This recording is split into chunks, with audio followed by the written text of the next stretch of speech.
बंटू एक गरीब परिवार का लड़का होता है, जहां 2 वक्त के खाने और बंटू की स्कूल की फीस दोनों के लिए ही पैसे की कमी होती है। और बंटू के इंटर एग्जाम्स भी नजदीक होते हैं, इसलिए वो खुद अपनी पढ़ाई की खातिर घर घर जाकर सामान बेचना शुरू कर देता है। एक सुबह बंटू थैले में सामान भर के घर से निकलने को तैयार होता है। माँ, खाने के लिए कुछ है? अरे नहीं बेटा, आज शाम को पापा लेकर आएंगे। हाँ, माँ की बात पर बंटू भूखे पेट ही सामान बेचने निकल जाता है। वो सुबह से शाम तक घर घर जाकर सामान बेचता है, लेकिन अब भूख प्यास की वजह से काम करना मुश्किल हो जाता है। इस तरह काम पूरा नहीं हो पाएगा, और अगर बीमार पड़ गया तो एग्जाम्स के पहले फीस कैसे इकट्ठा करूंगा? ऐसा करता हूँ, अगले घर खाने के लिए कुछ मांग लेता हूँ। इसी के साथ बंटू आगे जाकर एक घर की बेल बजाता है, जिस पर निम्मी दरवाजा खोलती है। क्या हुआ? निम्मी को देख बंटू एक गिलास पानी के आगे उससे कुछ नहीं मांग पाता।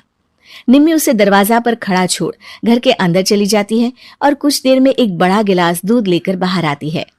ये देखकर बंटू हैरान रह जाता है। ये लो। पर मैंने तो पानी मांगा था। देखने से साफ पता चल रहा है कि तुम्हें भूख लगी है।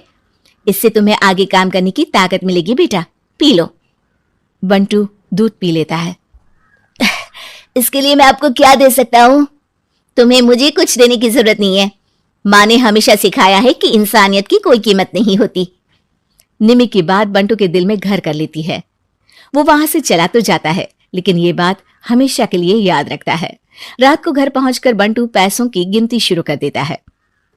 स्कूल की फीस भरने के लिए तो ये पैसे बहुत ही कम है। कल से मुझे ज्यादा मेहनत करनी होगी।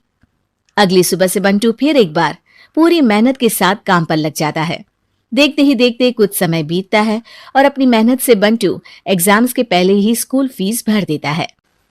अब मैं भी एग्जाम्स दे पाऊंगा और फिर मेडिकल कॉलेज में जाकर बहुत बड़ा डॉक्टर बनूंगा। बंटू दिल लगाकर पढ़ाई शुरू कर देता है। उसे एग्जाम्स में टॉप करने की वजह से कॉलेज की स्कॉलरशिप भी मिल जाती है और वो पढ़ाई करने दूसरे शहर चला जाता है। सर, इस स्कॉलरशिप से आपने मेरा सपना पूरा कर दिया। मैं आपको जितना भी थैंक यू बोलूं उतना कम है। बेटे, तुम ऑल टाइम टॉपर हो। तुम जैसे ब्राइट स्टूडेंट को अपने कॉलेज में एडमिशन देना हमारे लिए प्राउड की बात है। हमें पूरा भरोसा है कि एक दिन तुम अपने नाम के साथ साथ इस कॉलेज का नाम भी बहुत रोशन करोगे। इसी तरह 15 साल बीत जाते हैं और बंटू अपने शहर का मशहूर डॉक्टर बन चुका होता है। डॉक्टर, एक लेडी का कॉम्प्लिकेटेड केस आया है जिस पर स्टडी करने के लिए सीनियर डॉक्टर ने सबको मीटिंग रूम में बुलाया है। केस की डिटेल्स क्या है?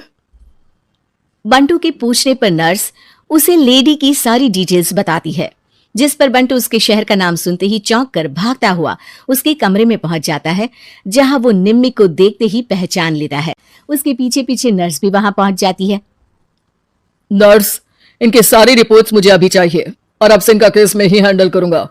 पर डॉक्टर, ये केस बहुत कॉम्प्लिकेटेड है। आज तक कोई भी डॉक्टर इनकी बीमारी तक नहीं पहचान पाया और दूसरे शहर वालों ने तो इनके बचने की उम्मीद ही छोड़ दी थी। तुम्हें आगे कुछ भी बोलने की जरूरत नहीं है। मैंने जो कहा बस वही करो। नर्स बंटू को निम्मी की सारी रिपोर्ट्स दे देती है, जिसके बाद वो उस पर स्टडी शुरू कर देता है और हजारों दिक्कतों के साथ महीनों की मेहनत के बाद आखिर में निम्मी की बीमारी का पता लगाने के साथ साथ उसका इलाज ढूंढ ही लेता है। मैं आपको ठीक करके ही रहूंगा।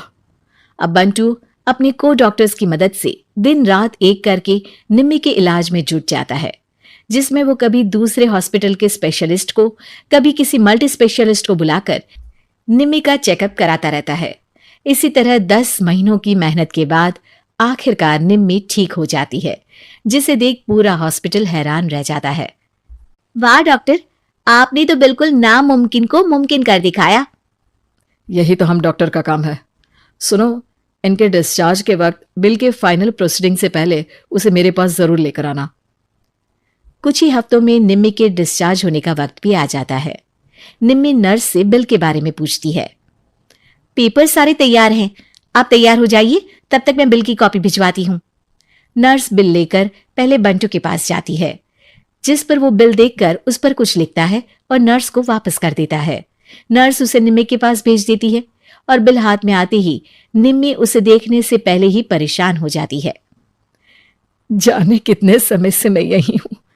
शहर का सबसे बड़ा हॉस्पिटल है। बिल तो बहुत लंबा चौड़ा बन गया होगा, जिसे भरने में मेरी बची कुची पूरी जिंदगी बीत जाएगी। आखिर मैं ये सब कैसे करूंगी? डरते घबराते निम्मी बिल खोलती है तो उसकी नजर बिल के आखिर में लिखे एक नोट पर पड़ती है, जिस पर लिखा होता है, 1 गिलास दूध ने बिल पूरा कर दिया। और उसी के नीचे बंटू के सिग्नेचर भी होते हैं। ये पढ़कर निम्मी की आंखों से खुशी के आंसू बहने लगते हैं और भगवान का शुक्रिया अदा करके वो वहां से चली जाती है।